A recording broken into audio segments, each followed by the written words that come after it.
welcome back to a new episode of the new Unfiltered. So I've been taking a few weeks off of social media just for some stuff that I've been going through that I think a lot of people in their mid to late 20s go through. Apparently, this is a common thing called, I guess, a quarter life crisis. I guess some of my friends have called it. Now, if you're in your late teens or early 20s, you have many years before you go through something like this. But I think a lot of people in their 20s, especially if you're an entrepreneur, get to a point where you're kind of deciding which part and direction you want your life to go to.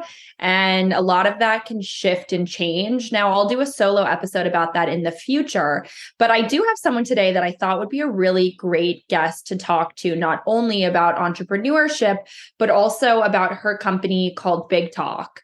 So I have Kalina Silverman here today. I met Kalina at an event a few months ago, I think now in New York. It was a networking event that my friend was going to, and I ended up going with her and then realized I had mutual friends with Kalina. So I wanted to do this in person in LA, but I ended up leaving this month for my birthday. So I'm doing this virtual with her. But Make Big Talk is a really cool company. Essentially, the tagline is skip the small talk and make more meaningful connections, which obviously all of us can learn a little bit more about in this day and age. So Kalina, thank you so much for being here today. Thanks for having me. It feels serendipitous that we met in New York. I know. And I loved that presentation that you did. And I hadn't seen the video that you guys that kind of started Big Talk that went viral, but I've watched it a few times. And honestly, every single time it brings tears to my eyes. I know you didn't anticipate that going viral. Yeah, it was a personal passion project, social experiment that I made as a confused and lonely college student. And it was just like a summer project where I wanted to see what would happen if I walked up to strangers and skipped the small talk with them and see if it led to more meaningful connections. And it did. And then, it started going viral. And these were like the days pre Instagram Reels, pre TikTok, where the only way to go viral was YouTube, and if you got more than 100,000 views on something, it was insane. And just being a college student, suddenly receiving messages from people all over the world really opened my eyes up to just like the global consciousness of loneliness and disconnection, and gave me a higher sense of purpose and calling that really made me reevaluate everything moving forward. And at that time, were you thinking you wanted to make that into a company, or were you pursuing something else? I mean, I was just pursuing a broadcast journalism degree in school, and I knew, after year one that I really didn't want to just be a newscaster, and that was my original dream. I realized I don't like the news and negative news in particular, and there's a lot of that out there, but I felt like there was a missing space for storytelling and things that made people think in a meaningful way, but still told the truth, and it wasn't just trying to sell you something. So my intention was never to start a company out of Big Talk. That happened much later. It was just to put out my own philosophies about life. And it seemed to resonate with a lot of people, actually. And this was pre-COVID. So COVID obviously taught all of us that loneliness is so relevant. And I think also social media has played such a big role in so many people in their 20s feeling oddly alone. And I would like to hear your opinion on that, because it's so weird. When you go online, I mean, there's so many people and it almost feels like you're able to connect with people who you've never met and get this inside glimpse into their life. But I think a lot of people forget that you're getting one smidge of this person's life. And at the end of the day, they are not your friend, right? Just because you see someone and you resonate with their content does not mean that this is necessarily someone that if you met in real life, you would want to be friends with or even want to work with or work for. It's a totally different ballgame on the internet, reality versus what you see online. Completely. And I mean, it's easy to connect with someone in their best moments or whatever highlight reel they're putting on, but the thing that someone's not posting and that they're just experiencing day to day is not the thing you see. And those are the times when people are feeling most lonely, when they're alone trying to figure out their own life or in transition. Especially, I noticed that people who reach out to me the most with regards to Big Talk are in transitional phases in their life. They just lost a job, or they're between jobs, or they just went through a divorce, or they're going through an estrangement with family members and they're feeling lonely. And those aren't the parts they're broadcasting. And those are the parts that are the most confusing, that you really have to do a lot of self-reflection through, but also connect with others in order to move through it. And a lot of people are missing out on the connecting with others aspect of things. Do you think if you had posted the video that you posted, in what year was this? 2017, 2018? Okay. So it wasn't, Or wait, it, no, sorry. It was earlier than that, actually. 20, it might have been as early as 2014. Wow, I have no sense of time anymore. same. Do you think that you would have had the same response and same success posting that now as you did back then, pre TikTok, pre, Instagram being like the thing for people to almost make a living off of?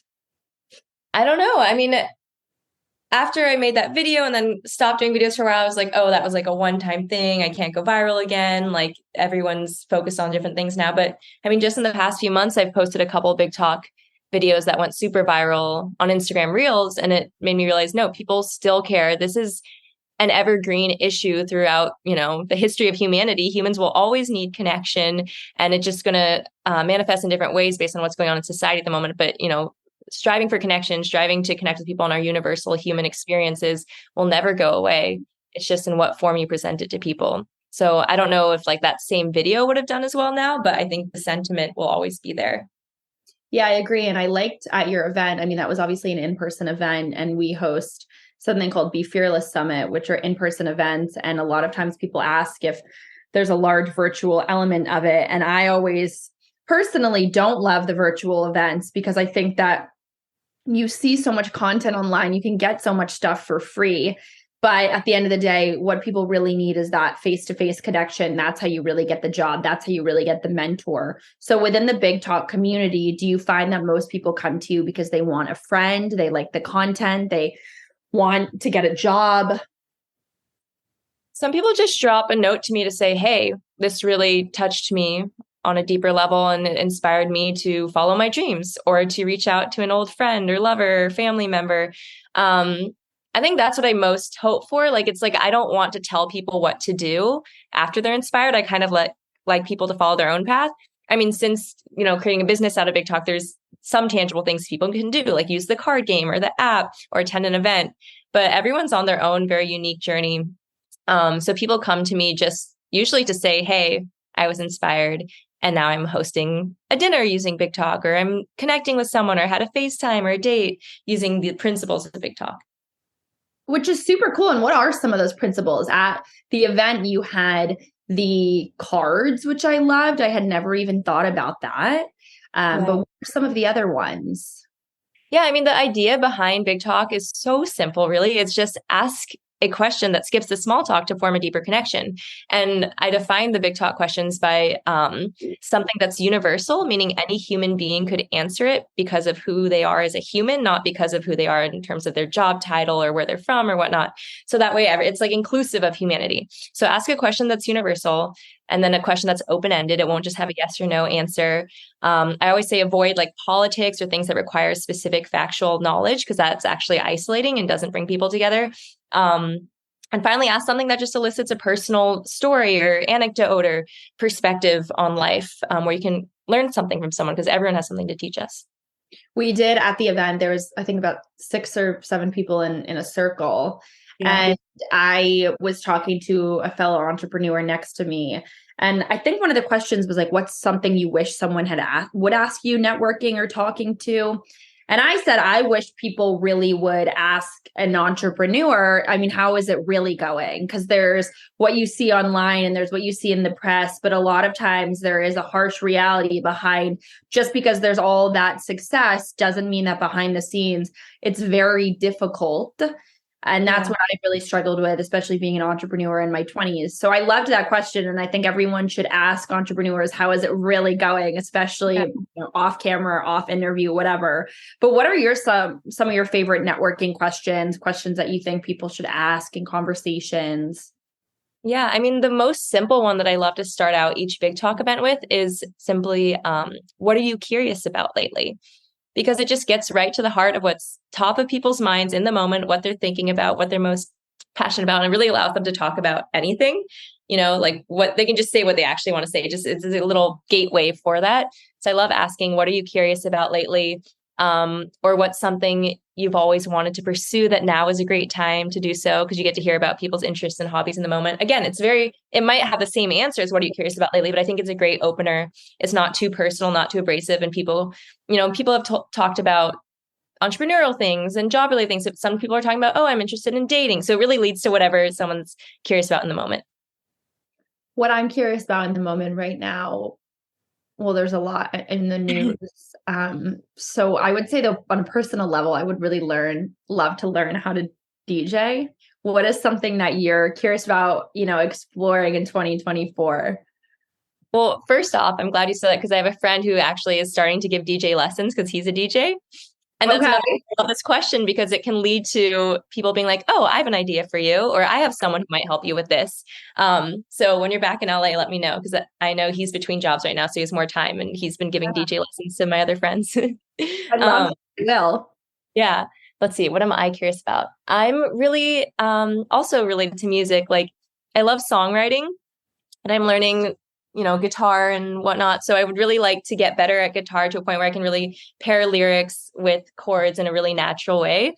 So I'm curious about pursuing more music and also how to make time for it because I notice it's really hard to just set aside an hour or two to do something like music because it feels self-indulgent. I feel like there's so many other things on my to-do list, but it's something that really makes me happy and puts me in flow. I like that. Like I said at the beginning of this episode, I've taken a few weeks off now of posting and whatnot online, and I still haven't honestly had the motivation to go back and do it in the way that I was. Yeah, and maybe it will come back, maybe it won't. But I have to say that there is something so special about taking that time for yourself. And when you're an entrepreneur, it's so easy to get caught up in the whole journey because you don't even realize how fast you're running. Have you experienced any of that being an entrepreneur yourself? Yeah, I had a moment where I was going way too fast and I would have like heart palpitations all the time and panic attacks. And it was so hard to slow down because you don't want to say no to any opportunity that's coming your way because you're like, this is the time, this is now. But I luckily, or not luckily, but it was right before the pandemic actually. And I was like, if I keep going at this pace, like I'm just going to drop dead. And then of course the pandemic happened and everything shut down and I had to slow down. But it's really important to slow down. And now I'm maybe I move too slow, but now, in the morning, I'll like let myself sleep in. I'll go surfing. I'll go for a hike. That's actually what I was doing right before this, a hike, because I know I need that. I know I need the space and nature before working on my business. And if someone wants to hang out, I always say yes to friends first before business or anything like that. Like relationships and nature and enjoyment with others and your passions to me is the most important thing in life, and the rest will fill in. But I think a lot of people live life in the opposite way.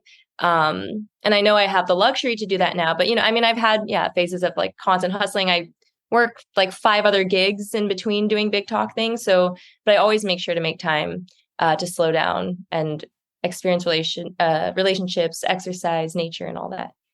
I hope everyone listening to this podcast takes, if that's one thing you can take away, it's that, and being able to see someone successful saying that. And I think when you're an entrepreneur and you're in that hustling mindset, and it's so easy, like I said, to get caught up in it. And I'm pretty anti-hustle culture, but I'm also like, I didn't even realize how involved I was. And that was my life for, the past 10 years, but predominantly the past 6 months. And I literally basically did drop dead. And that's not the part of this. You cannot become a slave to your own work. But when you're building something and you don't have the money and you don't have the team, it's kind of like, it's almost impossible not to do that. But what I would say to someone who is going through any of that is that even if you don't have the team, that really slowing down, going on that walk, going on that hike, oddly can give you so much perspective that you don't get when you're actually like making a ton of money and working all of the time. And I don't know if you agree with that, but. Oh, 100%.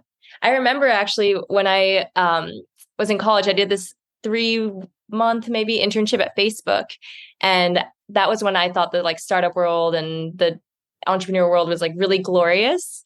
And I remember I saw a poster that they would always hang up in the walls at Facebook, and it said, move fast and break things. And I was like, that does not resonate with me at all. I actually think you should move slowly and intentionally and not and tread lightly and not make mistakes and break things all the time because that can harm yourself and others. And that's when I kind of snapped out of it. And I was like, this actually isn't how I feel about things at all. And most recently, the video on Big Talk that went viral and got 25 million views on Instagram, I didn't think it would go viral because I thought what the woman said was so simple. But I interviewed a 90-year-old woman and I was just like, what life advice do you have for longevity and living a good life? And all she said was move your body well, feed your body well, and rest your body well. And I thought that was really beautiful, but I didn't think anyone else would. I was like, oh, that's too simple. And now it has 25 million views and it's resonating with everyone because so many of us don't take the time to rest our bodies well. No, and it's funny because I see a lot of those videos online of like someone's grandmother, their mother. Yeah. People love those videos. And I guess it's because they're still alive. So you're almost like, oh my God, if I can even, and at this point, being young is so effing hard. I mean, I don't know how people do. I mean, I'm an entrepreneur, so I feel different, but I can't even imagine leaving college, having no idea what you're going to do, not having any money. And it's like a pint of strawberries is $8 in America. So I think some of those videos, as simple as they are, really does not have to be that complicated, but it comes down to figuring out with yourself, are you able to even slow down enough to where you realize that it is as simple as those three things, Yeah. And I think with young people, there's a lot of like shame if you don't have it figured out. And I think it's actually so important. Like if you need to take 5 years to work at a checkout counter and just kind of slow down and figure out your life in the process while making a steady paycheck, do that because it's so much better to have something that's stable and solid and consistent so that you can think about other things. Like I've had so many different jobs while growing Big Talk. Like I've worked as a babysitter, a tutor, a model, like at a surf shop. And all those things have actually helped me with Big Talk as well. Like I was babysitting once, and we like went out to a park and I ended up doing a Big Talk interview while I was at the park with the girl and it like went viral and it's just like, you never know where something's going to come from. Or like I've hosted Big Talk at the surf shop. So you just don't know, like everything's connected in ways you won't even realize. And like, it's corny. And I know everyone quotes this thing from Steve Jobs where he said, you can only connect the dots looking backwards, but it's so true. It's so true. And it's also really refreshing to hear because a lot of people think that when you're a founder, and especially, some of your videos and many of them have, tremendous views, but I also think people don't realize like from the back end, being the founder, doing it, just because you're getting 25 million views on like a video doesn't mean that's $20 million in your pocket. It's not any money in your pocket. No, it's, and you like, might have you went viral. Now what? I'm like, nothing's changed besides more views and more followers, but nothing else has changed. And obviously that can get you in front of more sponsors and whatnot, but at the end of the day, like you still have to hustle. And that's why I think what's great about Big Talk, and that's what I really hope with what I've started with Be Fearless is, these are companies that are not reliant on the internet to thrive. And it's different if you're like, if you're a fashion brand, you're relying on the internet, but you're selling clothing, right? I mean, to sell like a personal brand or to sell, say, just videos and content is really hard in this day and age. So it's really nice that Big Talk has a really great mix of everything. And you obviously have your toes dipped into a lot, including an incredible TED Talk that you did, which I'm like very impressed by that. Was that dramatically scary? I mean, well, it's now in hindsight, it's scary that it got seen so widely. At the time, I didn't know it would. I just spoke at a small liberal arts school in Missouri. So I thought it was just in front of, 100 to 200 people. I didn't know it would be seen by 6 million people. I probably would have practiced more or dressed better if I knew that was the case. But it wasn't scary. I in hindsight, you're like, I should have said this, or because it was years ago now, I said the word a lot. I only see it from a critical lens. I can't really even watch it myself, but it resonated with people. So I have to honor that, respect it, and be proud of that because it has led Big Talk to where it is today. You have accomplished a tremendous amount throughout your career. What would you say is your purpose? That's a good question. I think in terms of like the social issue I'm most passionate about, fighting loneliness, since that is a global public health issue now. My own purpose is just to find joy and connection in every moment. I would say joy, creativity, and connection. So I really love creating moments too, and creating these conversations, creating serendipitous experiences, creating connections for other people. So yeah, finding joy, creativity, and connection in as many moments as possible. That makes me feel high. Like after I walk away from a big talk conversation, I feel literally high. Like it's like this excitement, a release of endorphins. I don't know. So yeah. I like that answer. There is a rush with entrepreneurship. I've experienced a lot of that too. I mean, it is comparable to a sense of a high, and that's the most successful entrepreneurs. I mean, you really have to, in some capacity, be really obsessed with what you're doing, because the moments that are so low, something has to get you through that. And it's that fire inside of you, because you know that that high is almost on the other side of that mountain. I know that maybe sounds like a weird comparison, but whenever I have that low, I always remember like what that high for me feels like. And there's way more sometimes of the lows than the highs when you're pursuing your own business, but those highs make it all worth it. And you have to find the thing that's intrinsically rewarding in what you're doing, because if it's not intrinsically rewarding, then you're only relying on those highs and those quick moments, but they do not last as long as the long form reward of what you're doing and the feeling you get. Like, to me, it's like, okay, maybe this video didn't go well, but the conversation I had was so meaningful and the connection I made through it. So you can't rely on extrinsic rewards in entrepreneurship at all. No, and it's great. I mean, when you started Big Talk, similar to when I started Fearless, I mean, TikTok really hadn't come out, like this whole obsession with the views. I mean, it was always there with, with YouTube and stuff. But I find now, I mean, the fact that like literally anyone can post a video doing nothing and become so famous, it's not what I would say is what you and I were used to building a company. And so it's so easy to get warped into that mindset now of, oh, I posted this and it didn't go viral. But also because you have that purpose, because you didn't start this with the anticipation or expectation you're going to go viral, it almost doesn't feel as serious as I think it feels to a lot of other people. And that's where people get so disconnected with reality. So what advice would you have for someone tuning in who is in their 20s and is feeling really lonely? Like they don't know how to connect. Maybe they really don't like their job. If you don't like your job, try to find a new one. If you can't find a new one, find hobbies that deeply fulfill you and connect with people around those hobbies. For me, it's been surfing and art and music. And so the way I introduced those hobbies and connections into my life through that, with surfing, I've joined surf groups like Venice Surf Association. With music, I started hosting music events. With art, I started showing my art on the street and meeting people through that. So don't be shy. Like, don't just stay inside feeling sad for yourself. Get out there. Literally, you can make a connection just by going on a long walk and looking up and smiling at people, and you just never know what will happen. And follow your curiosities, because that's where you're going to meet people who have similar interests as you. So it's really easy, I think, to feel mopey and depressed and stay inside, but it's so much better if you just force yourself to go outside. Like, you might literally have to force yourself, but just do it. I have this thing called a habit tracker, which is really nerdy, where you can like check off different habits you've done for the day. And I always have like wake up and go outside is the very first one. Because it can be easy to just get trapped in your own mind, especially if you're feeling lonely and depressed. But really just go out there, follow your interests, and slowly you'll start meeting other people who have the same ones and forming really meaningful and valuable connections as a result. Is that habit tracker an app, or is it in your notebook?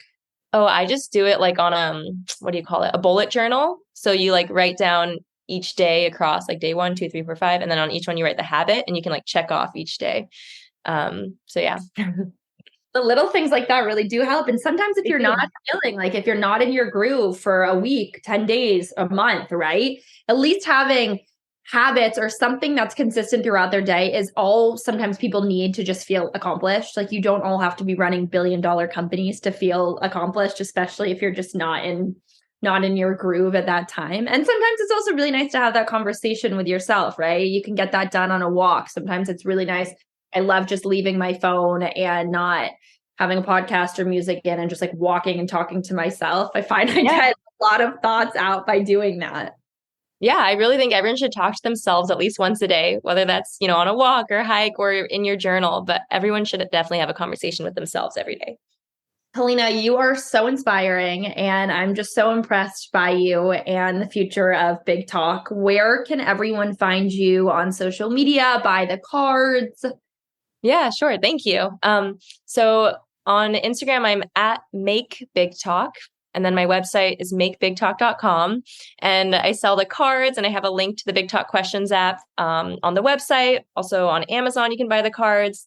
And I will say, like, the cards are just a tool for having Big Talk questions. And, they've led to marriage proposals. They've led to families and friends reconnecting. They've led to great, first dates or coworkers finally bonding and getting to know each other. So I highly recommend them as a tool for making Big Talk, or just come up with your own questions and ask them at your next gathering. And they're also really great if you're someone who has social anxiety, doesn't necessarily like to create conversations. I mean, I would say if you're someone who struggles with in-person conversations, that these cards are just a great gateway for you to get more comfortable. And even if you have, a moment where you're really scared and then you can say this one question, you may just feel accomplished. You don't need to talk to everyone in the room, but it may just be that one question, right? That can land you that dream mentor, that dream job, whatever it is. 100%. I always say you really never know where one question or conversation might lead. It could completely change your life. Yes, Kalina, thank you so much for being a guest today on the podcast. I hope everyone enjoyed this episode. You can find out more about Big Talk and Kalina in the description of the episode, as well as RSVP for the 2024 event, which will be in April in New York. This event is going to be a little bit different than our other ones because it's not in partnership with a university. So you have to apply and get accepted, and it will be a really incredible day for women and ambitious professionals looking to come network and meet incredible entrepreneurs and executives. So Kalina, thank you so much, and congratulations on everything. Thank you. It was great seeing you again. And let me know when you want DJ lessons. I'll connect you to my friend. I will absolutely take you up on that.